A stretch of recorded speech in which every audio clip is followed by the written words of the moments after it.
Another prominent Republican is with us this morning. Governor Rick Perry is back in New York talking Texas and trying to recruit businesses. Texas added more than 28,000 jobs last month. Its unemployment rate, 5.5%, is the 17th lowest in the nation. That's well below the national average of 6.7%. Perry's next job is also a bubbling question. His time as the longest-serving governor in Texas history is coming to a close. We're very pleased to welcome Governor Perry. Good to see you. Nora, Gail. Good to see you. Good to be with you. Nice Texas flag you have. Let's just talk first about this mission you have. You're coming up here trying to take New York businesses and have them move to Texas. We like to give people an option, to know that there are options out there, and really it's a twofold mission, Charlie. It is to talk about. I'm unabashedly a proponent of low taxes and a regulatory climate that's fair and predictable, legal system that doesn't allow for oversuing skilled workforce, and we have all those in the state of Texas.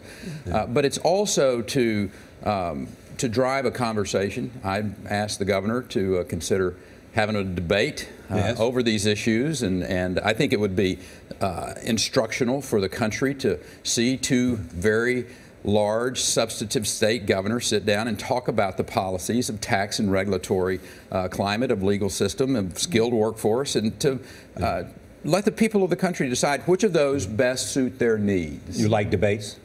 Yeah, I'm getting where I like them better. I did a lot of those back in 2011. Some of them worked out all right, some of them didn't. But you heard what people are saying. A little free advice for Rick Perry: the fewer the debates with anyone, the better. Oops. Yeah, well, from the Democrat Governors Association, I thank you for that advice, but I'll make my own. You'll make your own decision. You know, Governor, your aides say that you got into the race too late last time. We see you giving interviews, challenging a prominent Democratic governor to a debate. Is this the beginning of a new presidential campaign? Well, Nora, they're absolutely correct. One of the more humbling experiences that I had in life was going through the 2011-2012 process running for the presidency. I learned a lot of lessons, the least of which is that if you're going to run for president, I highly recommend you don't have major back surgery 6 weeks before you start, and that you spend a lot of time in preparation. So I think preparation, no matter what I'm going to do in my future life post-governorship of Texas, the preparation of whether it's foreign policy, whether it's good economic policies, whether it's a broad array of issues that you need to have your hands and your mind around is good. And so that will serve me well. But until that day happens, Gail, I'm going to be promoting Texas business. I got it. But you said the experience of the 2012 presidential campaign was a good one for you. How so? And what did you learn about yourself as a man? Yeah. Are you a better person today?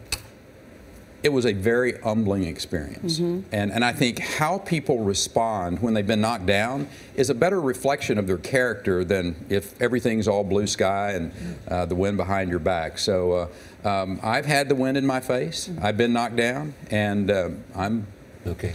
Go ahead now. I want to ask some ready to move on. I want to ask some specific questions. First about Nevada, and then about Jeb Bush. First, in Nevada, you know, ranchers took up arms against the Bureau of Land Management. Now the dispute is spilling over into your state.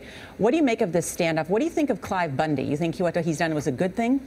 Well, I think Clyde Bundy is a side story. I think the real issue here is the federal government and how the federal government deals with these issues of private citizens, whether it's on public lands or whether in the state of Texas we got a big issue about whether or not this is private land or this is public land. And rather than sending armed troops, I don't think that is the way that the government should be handling any of these things with its own citizens. We saw a huge debacle in Waco, Texas back a decade plus ago with how they dealt with that issue.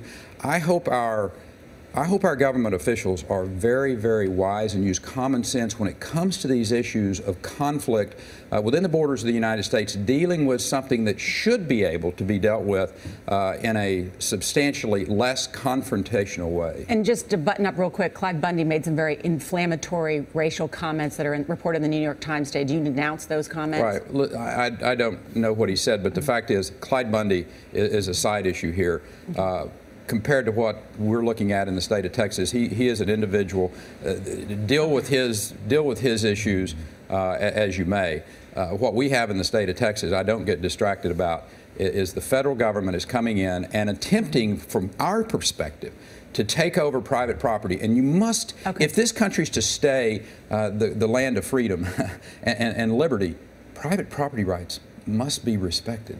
Is immigration a losing issue for Republicans? Not at all. As a matter, I think the whole immigration debate's about to change substantially because of the energy industry in Mexico and the proliferation of jobs that's going to be created. The bigger issue, Charlie, may be how we're going to have the individuals into this country to fill all the jobs that are going to be needed in America. I think an H-1B visa debate may be more important than the historic immigration debate that we've had before. Football schedule released today. Houston, Texas, or Dallas Cowboys? Who do you want? Both. You are a good politician. I don't know how you have that Super Bowl, but maybe an awesome one. Yes. You're from Texas. A former president, former governor was from Texas. His brother's thinking about running. Do you think he'll run? I don't know, and it's way early.